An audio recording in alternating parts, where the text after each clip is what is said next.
Meaning of demand हम लोग ले रहे हैं। नाउ ऑर्डिनरी लैंग्वेज में डिमांड क्या होता है? तुम बोलते हो आईफोन का डिमांड बहुत ज्यादा है, या मे बी बोट के ईयरफोन्स या होंडा एक्टिवा का डिमांड बहुत ज्यादा है, टोयोटा इनोवा का डिमांड बहुत ज्यादा है, या मारुति डिजायर का भी मार्केट में डिमांड बहुत ज्यादा है। इकोनॉमिक्स में डिमांड का स्पेशल मीनिंग है जो कि नॉर्मल मीनिंग से हटके है। सबसे पहले हम सोचते हैं कि आपको आईफोन 14 प्रो मैक्स चाहिए। Do you agree? शुरुआत होता है डिमांड का डिजायर से, एक अर्ज, एक अंदर से इच्छा, तुमको आईफोन 14 प्रो मैक्स चाहिए। तुम जाते हो पप्पा के पास, पप्पा को बोलते हो पप्पा आईफोन 14 प्रो मैक्स चाहिए। पप्पा पूछते हैं कितने का? तुम बोलते हो 1,30,000। पप्पा का ब्लड प्रेशर बढ़ जाता है, बराबर है? सो आईफोन डिजायर है तुम्हारा, पप्पा के पास एबिलिटी है, एब्सोल्युटली यस। खर्च करने की इच्छा है, एब्सोल्युटली नो। क्यों? पप्पा को पता है बेटा पूरा 12वीं बर्बाद करेगा। स्टैंडर्ड आंसर क्या रहेगा? 12th के बाद। बाइक चाहिए 12th के बाद। सो डिमांड इन इकोनॉमिक्स का मीनिंग क्या है?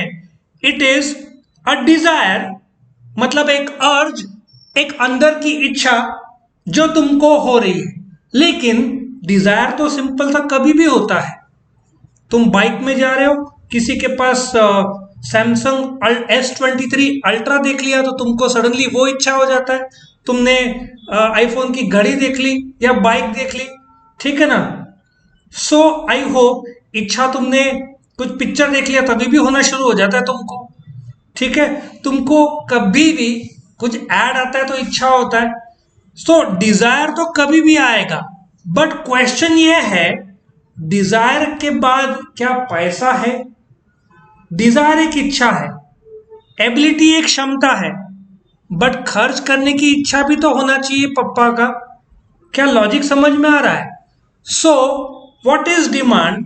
Demand basically is a desire backed by ability to pay, जो पहले होना चाहिए, और विलिंगनेस टू बाय। समझ में आया? तुम्हारी इच्छा है, तुम्हारे पास पैसे हैं और खर्च करने की इच्छा है, ये तीन को जोड़ दिया जाए तो क्या हो जाएगा?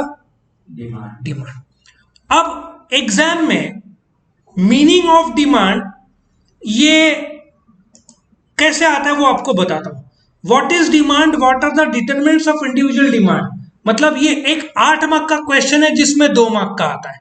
तो क्वेश्चन ये है आपको लिखना कैसे है, ठीक है? तो आप क्या करोगे? इंट्रोडक्शन बोलोगे। इंट्रोडक्शन में सबसे पहले कोई भी वस्तु का कुछ यूटिलिटी होता है, बेनिफिट होता है। आईफोन का मेरे को लगता है सबसे बड़ा बेनिफिट क्या है? I think security, camera. So do you agree कि यूटिलिटी जो प्रोडक्ट में है, गुड्स में है, वो एक डिजायर जनरेट करता है, और तुम कौन हो? कंज्यूमर हो।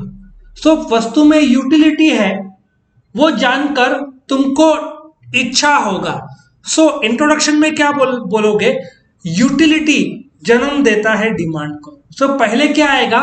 यूटिलिटी। इसलिए आपका चैप्टर नंबर 2 है यूटिलिटी एनालिसिस, और फिर है 3 है डिमांड। लॉजिक समझ में आया? सो फिर आप क्या बोलोगे? Demand analysis is concern with consumer behaviour. दुकानदार सप्लायर है, सो सप्लाई किसके दृष्टिकोण से देखोगे? दुकानदार से के दृष्टिकोण से। कंज्यूमर कौन है? तुम हो। फर्क समझा? सो वस्तु चाहिए कंज्यूमर को, बेचने वाला है दुकानदार। इकोनॉमिक्स में दुकानदार को क्या बोलेंगे? फर्म।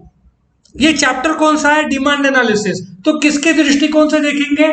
कंज्यूमर के दृष्टिकोण से। सो तुमको ए समझ में आया?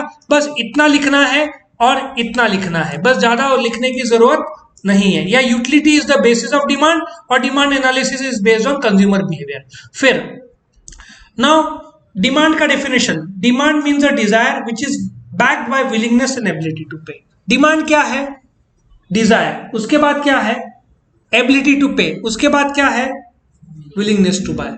सो 3 चीज क्या जरूरी है डिमांड पूरा करने की? पहला डिजायर, दूसरा एबिलिटी टू पे, तीसरा टू बाय। ये तीनों को जोड़ दो तो क्या बन जाएगा? डिमांड। उसके बाद ये बॉक्स बना देना। अच्छा, ये आपका ए हो गया, ये आपका बी हो गया, और आपका ये बॉक्स हो गया, और सी डेफिनेशन आपको रट्टा मारना है।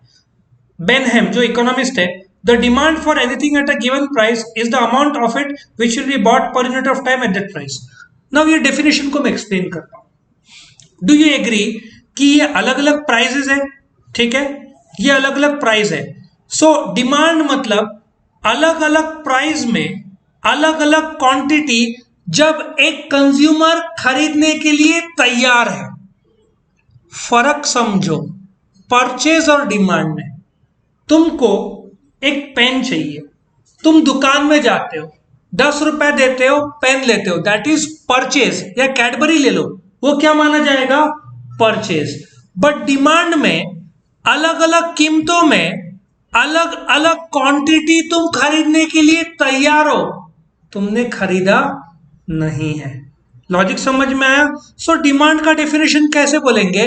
Demand refers to that quantity of goods और services which a consumer is ready to buy at different price at various quantity at various prices. Logic समझ में आया? और फाइनल चीज, पर यूनिट ऑफ टाइम। हर चीज डिमांड टाइम के दायरे में रहता है। आपका वेजिटेबल्स हो तो 1 हफ्ता ले लो, किराना हो तो 15 ले लो, पेट्रोल हो तो 1 महीना ले लो, सिलेंडर हो तो 2 महीना ले लो। क्या लॉजिक समझ में आ रहा है? वाईफाई हो तो 6 महीने का होता है।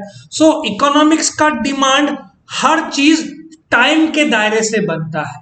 सो फाइनली डिमांड क्या है? Demand refers to that quantity of goods और सर्विस, ठीक है, दैट क्वांटिटी ऑफ गुड्स और service which a consumer is ready to buy at a given price during a particular period of time। और main demand का definition कैसे बोलोगे? Desire which is backed by willingness and ability to pay. क्या सबको demand का concept समझ में आया? यस और नो? ओके, सो यहां पे हमारा डिमांड का कंसेप्ट खत्म होता है।